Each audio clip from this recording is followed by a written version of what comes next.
Bonsoir, notre invité exerce peut-être le plus beau métier du monde. Chaque mois dans son émission, Vous qui partez en voyage, il nous emmène découvrir une destination ensoleillée, accompagnée de sympathiques et souvent jolies personnalités du monde de l'art, de la culture, du sport ou du petit écran. On le retrouve à la radio quasiment tous les jours sur RTL avec l'ami Julien Courbet dans Ça peut vous arriver. Au fil des années, il est devenu le spécialiste du voyage incontournable en France. Il nous fait l'amitié entre deux avions de nous rendre une petite visite. Bernard Sabat, bonsoir. Bonsoir Michel. Alors une petite escale en Israël, je crois que c'est un pays qui a une particularité pour vous, enfin vous tient particulièrement à cœur. Oui, parce que j'ai mon frère qui a fait son Aliyah il y a 18 ans, ma sœur il y a 15 ans et mes parents aussi. Donc ma mère nous a quittés il y a 2 ans et mon père est toujours là à Ranana et c'était un plaisir pour moi de venir dans ce pays. J'essaie de venir en moyenne 4 à 5 fois par an et c'est vrai que c'est un pays qui m'est cher et je me sens bien. Pour cette année, vous qui partez en voyage faites ses 10 ans. Oui. 10 ans c'est beau. Pour une émission de télévision, à quoi vous attribuez ce succès ? Un petit peu à vous, parce que j'ai démarré il y a 10 ans avec vous, donc je ne vais pas l'oublier. On avait démarré ensemble avec Jean-Pierre Papin, la première émission, rappelez-vous. Je m'en souviens. C'était donc à Bordeaux. Je ne jamais. Hein, exactement. Ouais. Et puis, on peut dire pour quand même nos téléspectateurs, parce que Bernard Sabat maintenant est une grande star de la télévision. C'est faux. Si. La première prise, je me rappelle, donc c'était dans le stade de Bordeaux. Ouais, et il a fallu, pour dire bonjour, bonjour. 54 fois. Non, je suis désolé, c'était 64 fois. Je me souviens très bien, Bernard Sabat. C'est pas beau de dire ça. Mais c'était le passé, je reconnais. Allez-y. Voilà, donc j'ai démarré avec vous donc il y a une dizaine d'années avec cette émission Vous qui partez en voyage. Et elle a plu et on a donc inondé les télévisions régionales et locales sur ce programme-là. Et puis cette émission est venue aussi l'année dernière venir ici pour les Israéliens, les francophones, de pouvoir découvrir des destinations et des vedettes. Donc aujourd'hui, vous hébergez cette émission, j'en suis très fier. Petit bilan, donc c'est la tradition, avant 2013. Quels ont été vos coups de cœur destination et vos coups de cœur invités durant cette année 2012 ? Alors j'ai eu la chance de découvrir 3 personnes importantes aujourd'hui dans ma vie, professionnelle mais aussi personnelle. J'ai eu la chance de rencontrer Pascal Elbé, qui est un acteur extraordinaire, mais surtout c'est un garçon extrêmement drôle, beaucoup d'humour. Et je vous parlerai d'un pilote que j'ai tourné avec lui pour 2013. C'est vraiment un garçon touchant et extrêmement drôle. Et j'ai découvert Radu Michaelanou, c'était un de mes rêves. Répétez-moi ça. Radu Michaelanou, c'est lui qui a fait donc Va, vie et devient, que vous connaissez bien comme film, et qui a fait aussi La source des femmes. J'ai tourné avec lui au Festival de Marrakech l'année dernière. Ça a été une vraie découverte parce que c'est un homme extrêmement cultivé. Beaucoup d'humour aussi, et en même temps très intéressant parce qu'il connaît parfaitement l'Europe. Il est roumain d'origine, il est arrivé en France avec 10 francs en poche à l'époque, et il a merveilleusement bien réussi. Et La source des femmes a été aussi une découverte pour moi parce qu'on est parti dans les villages arabes, dans les montagnes de l'Atlas, à une centaine de kilomètres de Marrakech, et on a découvert un petit peu l'esprit patriarcal et les hommes par rapport aux femmes qui allaient chercher elles-mêmes à la source l'eau qu'elles descendaient. C'était un moment assez magique et je lui dois beaucoup parce qu'il m'a énormément touché à travers sa façon de filmer les événements et les histoires. Donc lui, c'est vraiment mon deuxième coup de cœur de l'année de 2012. Bon, et puis j'ai une personne qui me tient à cœur, c'est Franck Leboeuf. C'est un garçon extrêmement attachant, avec qui j'ai gardé vraiment des liens, parce que d'abord je suis passionné de football, vous le savez. J'étais aussi l'agence officielle des Girondins de Bordeaux pendant des années dans mon métier d'avant, et j'ai gardé ce lien avec lui, donc on a pas mal de projets ensemble. Voilà mes 3 coups de cœur, vous voyez qu'il n'y a pas une seule femme dedans. D'accord, mais je l'apprécie, je pense en particulier à votre épouse. C'est vrai que partir comme ça avec des gens une semaine, voire 2 semaines, ça crée une certaine convivialité, je veux dire une ambiance particulière qui fait que l'impression que vos invités se livrent plus facilement. Comme on part à l'étranger, en voyage, avec un des proches de la vedette, puisqu'il peut partir avec leur chère et tendre, leur maman, qui ils veulent, il n'y a pas de souci là-dessus, on les capte pendant 4 jours, 5 jours, une semaine, et ils sont à nous. Donc ils se livrent. Donc on désacralise le rôle de la vedette et de l'animateur. On a vraiment un regard privilégié sur eux et ils en oublient la caméra. Ce qui fait qu'on a des moments de spontanéité incroyables, de confidence, mais aussi de moments très drôles. Et c'est vrai que ce que j'ai vécu avec Franck Leboeuf sur le bateau du Club Med, c'était assez magique, quoi. C'était drôle, c'était très festif. Et en même temps, c'est un garçon très attachant parce qu'il a perdu son père il y a 5 ans, qui était passionné lui vivait donc à Saint-Cyr-sur-Mer, donc sur la Côte d'Azur, et dans le Var plus exactement, et Il a perdu son papa et il avait l'habitude de descendre en bouteille pour aller donc nager et découvrir les fonds marins du sud-est.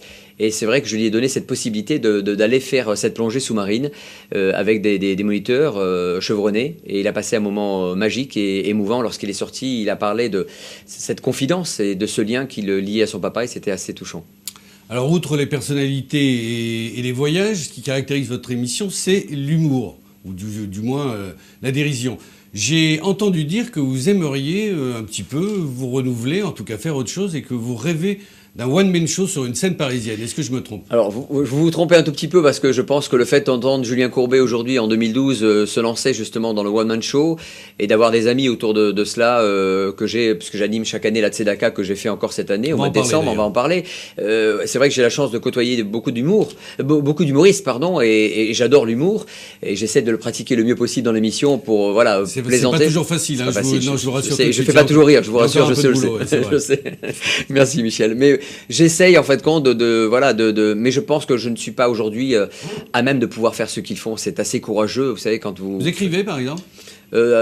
J'écrivais beaucoup à ma mère, mais j'écris pas. Non, j'écris pas de texte. Ça vient spontanément. J'ai une facilité naturelle pour plaisanter. Je pense à un exemple, Arthur, par exemple. C'est une réussite pour vous, la façon, ce qu'il a fait, son projet de monter sur scène. Monter sur scène alors qu'il n'avait pas besoin de se remettre en question parce qu'il était à l'abri du besoin.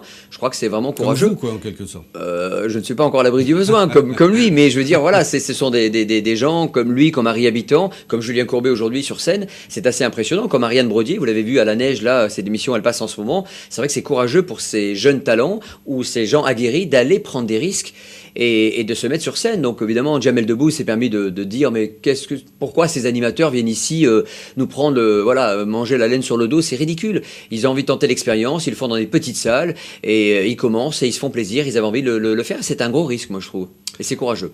Alors nous voilà en 2013, on va rester sur vous qui partez en voyage. Quelles sont les personnalités, les destinations que vous nous réservez dans ces prochaines semaines, voire ces prochains mois?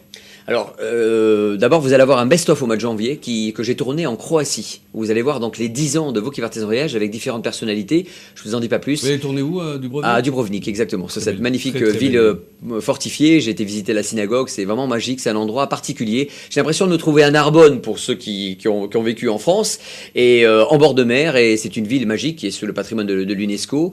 Et on s'y balade, on y mange très bien.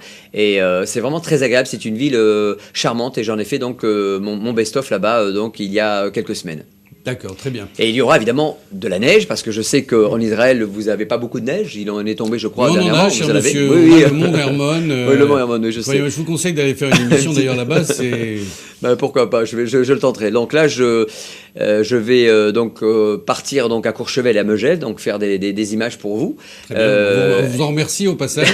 Profitez bien quand même. Hein. Pour vous amener un petit peu de fraîcheur. C'est très bien. Et puis il y aura aussi d'autres destinations. On retournera sûrement en Égypte faire une croisière sur le Nil. Je vous en dis pas plus. Mais je peux vous dire qu'en 2013, il y aura des émissions qui seront tournées donc en Israël. Ah, formidable. Et ça, c'est important. Enfin, pour moi, ça l'est. On va évoquer votre actualité. C'est aussi la radio sur RTL, donc avec Julien Courbet tous les matins, donc ça peut vous arriver. Mardi, jeudi et vendredi matin, 9h30, 11h, je suis avec lui. Je suis donc le négociateur. Alors dites-moi, l'amitié, voire la collaboration avec Julien Courbet, ça date pas d'aujourd'hui? Alors c'est une amitié de 30 ans. Il jouait au football avec moi, je crois que je vous l'ai déjà dit, au Maccabi de Bordeaux. On était ensemble dans la même équipe de football et on s'est suivis mutuellement dans nos carrières. Et quand j'ai souhaité me lancer dans la télévision, c'est parce qu'il m'a donné l'opportunité de venir négocier, sans aucun doute, pour des thématiques voyage. Et ça s'est tellement bien passé qu'il m'a dit: Bernard, dès que tu arrêtes le métier d'agent de voyage et que tu veux te lancer dans la production audiovisuelle, sache que tu es le bienvenu et je t'intégrerai dans mon équipe sans aucun doute. Et voilà, cette aventure, c'était il y a 10 ans. Et là, il vous a plus lâché. Et on ne s'est plus lâché mutuellement. Et c'est un vrai plaisir de collaborer avec lui, parce que je fais l'émission tous les 2 jours avec lui sur... Vous faites quoi exactement dans cette émission? Alors, je suis le négociateur. Ça veut dire qu'il y a un avocat qui parle du cas, avec une personne qui vient nous raconter, nous narrer son histoire, parfois délicate et difficile. Et moi, j'essaye de parler à la personne qui est en faute, de trouver une solution, ce qu'on appelle un mauvais arrangement plutôt qu'un bon procès. Donc, ça dure 1h30, c'est pas facile, mais c'est très sympa parce que vous avez le sentiment de faire des choses bien. C'est une forme de tzedaka pour moi. C'est assez où je suis totalement impliqué et j'essaie de raisonner la personne de l'autre côté pour trouver un terrain d'entente. Donc, il faut que les deux parties fassent un effort, parce qu'on ne peut jamais obtenir à 100% ce que la justice n'a pas obtenu ou ce qu'elle ne pourra obtenir que dans 4 ans, dans 5 ans ou dans 10 ans.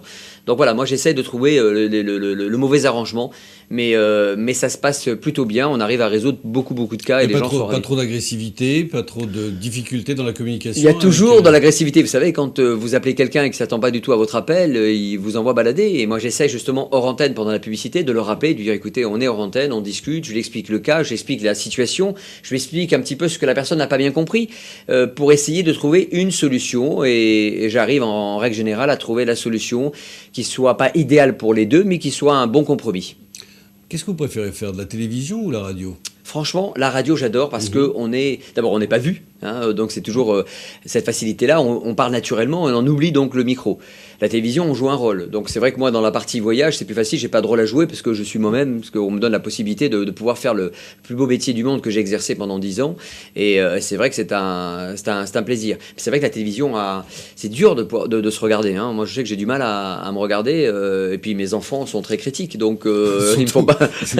je salue Norman et Nel en passant. Ils sont pas. Moi aussi au passage. Ils me font pas beaucoup de cadeaux et ma femme aime encore moins. Donc c'est pour ça que je suis plus à l'aise à la radio qu'à la télévision. Mais bon, on progresse à force de faire de l'antenne, quoi. Vous l'évoquiez tout à l'heure, la soirée de l'appel national pour la Tzedaka qui était organisée au mois de décembre, donc exact, par le Fonds social juif unifié. Alors là, c'est en quelque sorte une sorte de plaisir, de récréation que vous vous offrez. Il y avait un très beau plateau cette année. Oui. Grosse ambiance, comment ça s'est passé ? C'était magique. On a eu la chance de démarrer, alors ça va vous surprendre, avec Sister Act, la comédie musicale qui fait un carton à Paris au Théâtre Mogador, qui est en place jusqu'au 31 mars. Ils sont venus faire 2 chansons, donc ils ont bluffé tout le monde au Palais des Congrès pour montrer un petit peu l'esprit ouvert de la communauté juive. Ça c'était, je pense, une très belle démarche. Et puis après, Patrick Bruel est arrivé. Il a chanté 2 chansons, ça a été un carton plein. Après, on a eu les frères Nakache que vous connaissez qui sont là chaque année. Alors eux, on peut les avoir chaque année. Chaque année, ils sont là. Les frères Nakache. Ils sont là. Puis on va les retrouver aussi, justement, pour les retrouvailles au mois de mai à l'Olympia. Donc c'est leur grande soirée. Donc ça aussi, je profite de le dire parce que c'est des gens formidables qui ont un gros cœur, une grande sensibilité, qui sont très proches de la communauté. Et puis donc Cyril Hanouna est venu faire un show. Alors vous avez une grosse amitié avec Cyril Hanouna maintenant. Oui, Cyril Hanouna, je l'ai connu à l'époque où il démarrait. Il est venu souvent faire des plateaux avec Julien Courbet. C'était un garçon, je me suis lié d'amitié, puis je suis parti avec lui à Djerba. Je sais que de temps en temps vous repassez l'émission et c'est un moment magique parce qu'il est extrêmement drôle, mais je crois que c'est un fou, il faut le dire, ou Meshuga, voilà. Non, mais il cartonne avec son émission. Il marche très très bien. Mon pote sur D8. Il vous a pas proposé d'être chroniqueur par exemple? Vous savez que leurs chroniqueurs sont généralement des hommes spécialisés dans la presse écrite, Télé 7 jours, donc l'Express, Le Point, etc. Donc c'est des gens de télévision qui sont des critiques. Et autour de lui, après, viennent des charmantes demoiselles. Donc, je n'ai pas le talent de ces charmantes demoiselles. Je n'ai pas le physique et le sourire adéquat. Mais avec Cyril, on s'entend très bien et on parle souvent justement de son émission. Mais je sais qu'il repartira avec moi très bientôt. Alors, on revient un peu à cet appel national pour la Tzedaka. Mettre un peu votre notoriété à disposition, c'est votre façon à vous de faire de la Tzedaka? Oui, je crois que mes parents m'ont appris depuis tout jeune, à travers leur boucherie cachère, de pouvoir donner aux autres. Je me rappelle que quand j'étais gamin... C'est un pur produit de chez nous. Ah oui, tout à fait. Moi, j'assume complètement boucherie cachère, communauté, Bordeaux, synagogue. Donc, je pense que j'ai vécu des moments privilégiés grâce à mes parents et ce don de soi pour aider les autres, c'est important. Et c'est vrai que la Tzedaka en est le symbole. Et c'est vrai que j'ai la chance d'avoir un président de la Tzedaka qui est Soli Lévy, qui est un garçon que j'adore, qui est vraiment formidable, et j'essaie de donner de mon temps aussi à cette personne parce que vous savez, on dit toujours que c'est une histoire d'homme, ces aventures humaines, et c'est vrai qu'il y contribue énormément parce qu'il donne beaucoup de son temps. C'est un garçon formidable et je le salue au passage parce que il a une femme exceptionnelle de pouvoir lui consacrer autant de temps à la Tzedaka. Ça prend vraiment beaucoup de temps. Moi encore, ça me prend 2 mois dans l'année. Lui, ça lui prend pratiquement 10 mois sur 12. Mais outre votre notoriété, vous avez glissé un petit billet quand même pour la Tzedaka? Toujours. Le don de soi, c'est aussi le don pour les autres. Donc il faut aussi lâcher un petit billet. Et puis on achète des places. Moi, je tiens absolument que ma famille soit présente. J'achète les places pour qu'ils soient là dans le public parce qu'on doit absolument aider ces gens difficiles. Je veux dire que c'est très dur. Soli Lévy donnait un exemple assez touchant. Dans les arbitrages qu'ils font aujourd'hui, ils ont des familles qui vivent avec 11,80 € par jour, 11,40 € et il faut qu'ils fassent des choix. Et c'est difficile de faire ces choix-là pour aider des familles qui sont en difficulté. Ils ont été obligés au mois de décembre, au tout début décembre, d'acheter 500 couvertures pour des gens qui étaient dans le besoin, qui allaient dormir dans des endroits qui n'étaient pas très favorables. C'est pour vous dire que c'est important de s'impliquer dans ces nobles causes, quoi. Pour terminer, qu'est-ce qu'on peut vous souhaiter pour l'année 2013 vers Saba? J'espère faire mon alia le plus rapidement possible. Et si toutefois je ne la fais pas Vraiment, immédiatement, sérieux? dans les 3 ans, Qui viennent. Vous faites un coming out, ça va se savoir. Bernard Sabat va faire son alia. J'ai dit juste que dans les 3 ans, j'aimerais bien faire des allers-retours. Et pour moi, c'est une forme d'alia, même si c'est une alia Boeing, comme on dit ici. J'aimerais bien me partager entre les deux parce que je pense que j'ai envie d'apporter quelque chose aussi à la télévision francophone. Et puis, j'ai envie de profiter encore de ma famille et de mon père qui est encore là. Et je lui souhaite de vivre jusqu'à 120 ans pour profiter de lui et qu'il me voie encore à l'écran. Alors Sabat, merci d'être passé nous voir, continuez à nous faire rêver, à nous faire voyager, et puis surtout continuez à nous faire sourire. Avec plaisir, et je vous dis juste une chose, je vous donne un petit scoop pour 2013, j'ai un concept que j'ai fait par rapport à la disparition de ma mère, qui s'appelle Les yeux de ma mère, où je prends une maman d'une personnalité connue. J'ai tourné le pilote donc avec Pascal Elbé, ce que je vous évoquais tout à l'heure, et je vais organiser un dîner spécial, avec une recette spéciale qu'adore l'invité. Il ne sait pas qu'on va inviter les gens, ses amis d'hier et les amis vedettes d'aujourd'hui. Et c'est un dîner très convivial avec beaucoup de surprises, beaucoup de reportages. Et ça s'appelle Les yeux de ma mère et j'espère que vous le verrez à l'écran en 2013. Voilà, ça c'est mon grand projet pour rendre hommage à ma maman. Sur Les yeux de ma mère, je vous souhaite un énorme succès pour ce projet. Je suis sûr que vous allez le réussir. Merci d'être passé, c'était un vrai plaisir, Bernard Sabat. Merci et puis bonne année pour 2013, même si ce n'est pas la vôtre vraiment.